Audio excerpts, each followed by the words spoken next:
ठीक, अब आगे है स्टोक्स लॉ। स्टोक्स लॉ जो है ना, वो किसी बहुत बड़ा विस्कस मीडियम है और उसमें कोई बॉडी फॉल हो रही है तो उस पर कितना विस्कस फोर्स लगता है वो निकालेंगे। तुम बोलोगे सर विस्कस फोर्स के लिए फॉर्मूला तो आप लोग को बता चुके हो कि ए फिजिकल टू क्या होता है, eta a into d v by d y. लेकिन स्टोक बाबू ने क्या करा कि किसी बड़े विस्कस मीडियम में स्पेशली कोई स्फेरिकल बॉडी जो गिर रही है उसके ऊपर विस्कस फोर्स निकाला। तो प्रैक्टिकली हम लोग देखते हैं कि अगर मैं ये इमेजिन करता हूँ कि जो क्लाउड्स हैं वहाँ से रेन ड्रॉप्स नीचे गिर रही और क्लाउड्स की हाइट मान लेते हैं 4 किलोमीटर। समझा? मेरे को क्या सिखाना है आपको? Stokes law. नाम अच्छा था, है ना, वेल प्लेड, है ना। तो इसने एक कुछ सोचा होगा कि यार पानी की छोटी छोटी बूंद जो है वो गिर रही है ना, और वो मुझे बहुत ही सुहानी लगती है ना। जब अपने ऊपर गिरती है तो ऐसा नहीं होता कि किसी ने आकर मार दिया, है ना, बहुत अच्छी लगती है ना। आया समझ में? तो अगर मैं ये इमेजिन करता हूँ कि 4 किलोमीटर की हाइट से जो पानी की बूंदें गिर रही है उसकी वेलोसिटी अर्थ तक आने पर कितनी होती है, तो v square is equal to क्या आएगा, 2gh, यानी v इज इक्वल टू क्या होगा, √2 g यानी 10, h यानी 4000 मीटर। 1 2 3 4 यानी कि ये आ गया आपका 200 √2 मीटर पर सेकंड। आया समझ में? अगर 200 √2 मीटर पर सेकंड से तुम्हें वर्षा जो है वो सुहानी नहीं तूफानी दिखेगी। समझ में आया? फिर उस समय हम लोग क्या करेंगे, छाता लेकर भी जाएंगे ना, तो छाते में छेद होकर वो तुम्हें पड़ेगी। कौन? वर्षा की बूंदें। आया समझ में? तो यार स्टोक्स ने ये तो पता लगा लिया कि यार इतनी वेलोसिटी जो है उससे आकर नहीं टकरा रही है, उससे कम वेलोसिटी से आकर टकरा रही।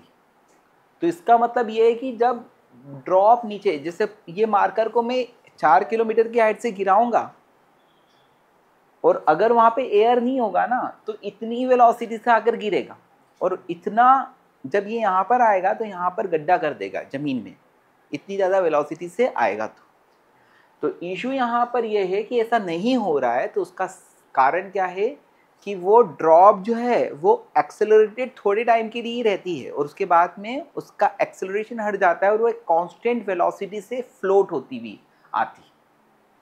आया समझ में? तो इसलिए स्टोक को ये चीज़ समझ में आई कि ऐसा क्यों हो रहा है। तो फिर वापस से स्टोक्स लॉ पे आता हूँ। इसमें पहला पॉइंट होता है कि हियर अ बॉडी, स्पेशली यहां पर उसने क्या बोला, स्फेरिकल के लिए, falls in a very large viscous medium. समझ में आया? जैसे पानी की बूंद बहुत बड़े विस्कस मीडियम में गिरती, पैराशूट से कोई पर्सन जो है जब नीचे गिरता है ना तो वो नीचे आने पर उसकी वेलोसिटी इतनी ज़्यादा हो जाएगी बेटा, अगर वो लगातार गिरता रहेगा, कि यहाँ पर आने के बाद में सीधे शरीर यहाँ, आत्मा ऊपर। समझिए? लेकिन ऐसा नहीं होता। होता क्या है कि जब वो गिरता है तो थोड़ी देर वो एक्सेलरेटेड हो जाता है, उसके बाद में वो पैराशूट जो है ऑलमोस्ट एक कांस्टेंट वेलोसिटी से फ्लोट होते हुए नीचे आ जाता है, इसलिए उसको कुछ इंजरी नहीं होती है। समझ गए? तो ऐसे मल्टीपल एग्जाम्पल्स हैं जो हमारी डेली लाइफ में आते हैं। सबसे ज़्यादा तो अच्छा हमें रेन ड्रॉप्स जो है वो ऑलमोस्ट फ्लोट होती हुई एक बहुत कम वेलोसिटी से नीचे आती है। तो उसका कारण क्या है? स्टोक्स लॉ है। तो यहाँ पर जब कोई स्फेरिकल बॉडी फॉल होती है किसी एक बहुत लार्ज विस्कस मीडियम में, है ना, तो वहाँ पर ये बॉल है जिसकी रेडियस r है, इस पर फोर्स क्या लगेगा, एक mg।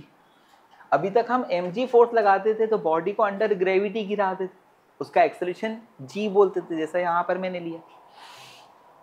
लेकिन एज बॉडी फॉल होती है तो यहाँ पर क्या लगता है, एक विस्कस फोर्स लगता है ना, एक विस्कस फोर्स लगता है।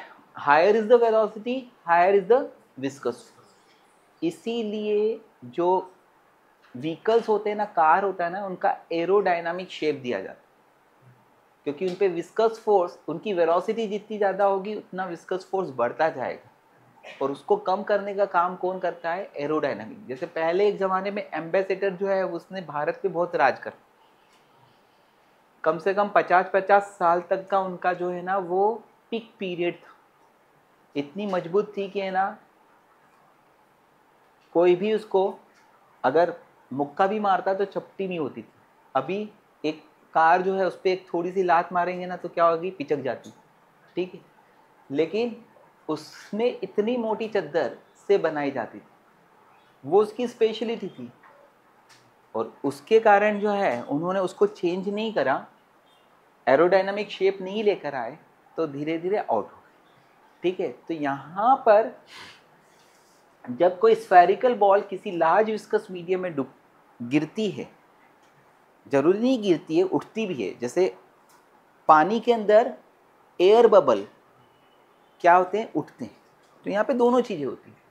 तो यहाँ पर फॉल्स लिखा है, ठीक। देन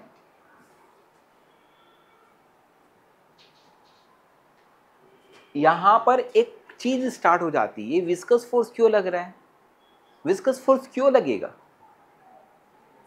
जब लेयर्स के बीच में रिलेटिव मोशन हो। Then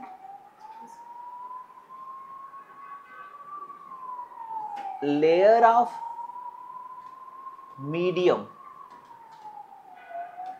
which is in contact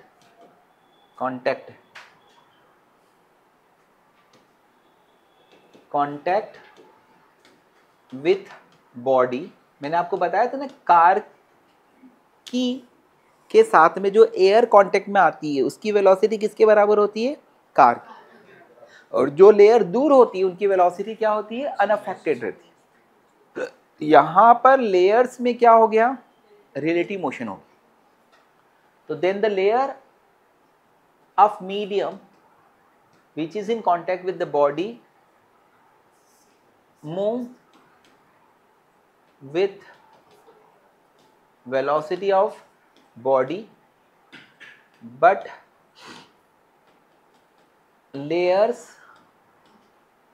which are far away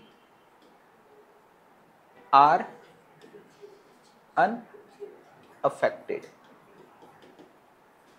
Therefore, a viscous force acts on body। एक विस्कस फोर्स एक्ट होता है, ये मैंने एक्सप्लेनेशन दे दिया कि why the viscous force is act, है ना।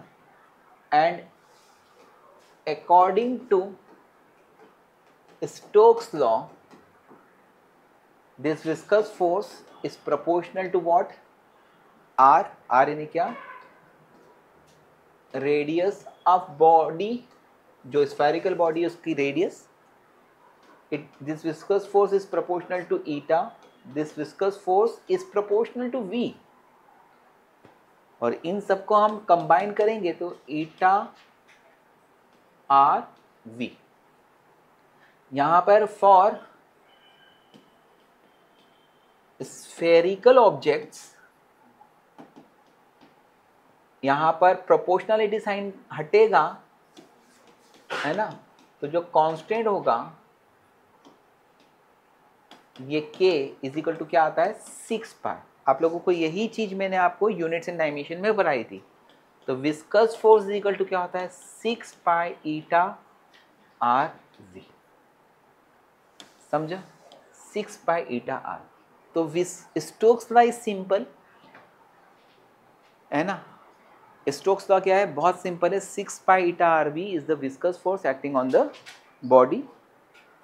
समझ में आया, स्फेरिकल बॉडी जहाँ पर v क्या है, उसकी वेलोसिटी है, ये बॉडी नीचे गिर रही है विथ वेलोसिटी v, और इस पे लगने वाला विस्कस फोर्स किसके बराबर होगा, 6 by eta r v के बराबर। समझ में आया। एक बार ठंडे दिमाग से सोचो, दिमाग में फीड करो कि viscous force on A spherical body falling with velocity v is equal to 6 pi is a number, eta is the coefficient of viscosity of the medium, r is the radius of the ball, and v is the velocity। higher is the velocity, higher is the viscous force। viscous force की direction कहाँ होगी, motion के opposite. यहाँ पर फिर अगर हम इस पे क्वेश्चंस बनाते हैं तो जो बॉडी जितना बड़ा साइज की होगी, जितना ज़्यादा स्फेरिकल साइज की रेडियस होगी उसकी, उतना ही ज़्यादा विस्कस फोर्स है ना। छोटी छोटी बॉडी पर विस्कस फोर्स कम लगता है। जैसे अगर आप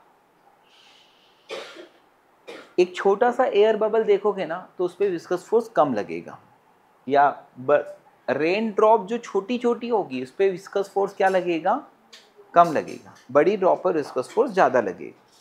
पैराशूट पे विस्कस फोर्स ज़्यादा लगेगा, उसका साइज़ और ज़्यादा बड़ा है। बलून्स जो बड़े बड़े साइज़ के हैं उन पर विस्कस फोर्स क्या लगेगा, ज़्यादा लगेगा। अब इसमें एक स्पेशल क्वेश्चन मैं आपको बना के दे रहा हूँ, इसको डायरेक्टली समझ लीजिएगा। मान लेते हैं कि एक बॉल है, उसकी रेडियस क्या है बेटा, r है। इस पे फोर्स mg तो नीचे की तरफ लग रहा है, बट इसकी वेलोसिटी क्या है, v1। इसकी वेलोसिटी क्या है, v1 है ना। जैसे अगर आप बॉलिंग कर रहे हो, बॉल आपने थ्रो करी, बॉल एयर में लीनियरली मूव हो रही है विथ वेलोसिटी v1, और एयर अपोजिट डायरेक्शन में ब्लो। वेलोसिटी ऑफ मीडियम अभी क्या लिया था मैंने, 0। वेलोसिटी ऑफ मीडियम क्या लिया था, 0। लेकिन यहाँ पर मैं बोल रहा हूँ कि जो मीडियम है ना, ये इस डायरेक्शन में मूव हो रहा है, ये है वेलोसिटी ऑफ मीडियम। ओके, जैसे मान लीजिएगा कि मैं दौड़ रहा हूँ v1 वेलोसिटी से, तो मुझ पे लगने वाला विस्कस फोर्स v के प्रोपोर्शनल होगा। लेकिन एयर मेरे अपोजिट डायरेक्शन में आ रही है और मैं दौड़ना चाहता हूं, तो मेरे को ज़्यादा विस्कस फोर्स लगेगा कि कम लगेगा, ज़्यादा। अब इस क्वेश्चन में, यानी यहाँ पर ये किसी क्वेश्चन का पार्ट है, तो यहाँ पर मीडियम की वेलोसिटी कितनी है, v1 है, v2 है। तो यहाँ पे लगने वाला विस्कस फोर्स होगा 6 pi eta r v1 plus v2, यानी विस्कस फोर्स क्या हो गया, बढ़ गया, v1 प्लस v2 हो गया। और मान लो कि एयर इधर ब्लो हो रही है, तो v1 माइनस v2। समझ में आया। जब air, it is like swimming down stream and up stream.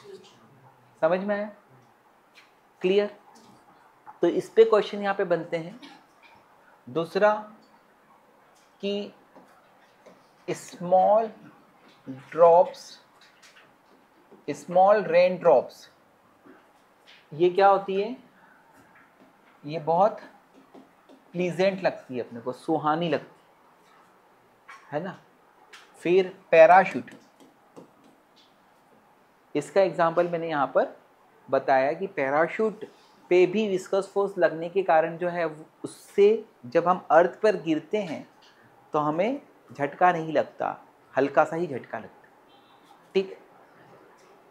अब इसके बाद में एक और कंसेप्ट है, that is called terminal velocity. इसके दो एप्लीकेशंस जो है वो मैंने आपको बता दिए। न्यूमेरिकल प्रॉब्लम जब आएगी तो इसमें इस टाइप का कंसेप्ट जो है वो लग सकता है, वो मैंने आपको बता दिया, ठीक है, ये इम्पॉर्टेंट है।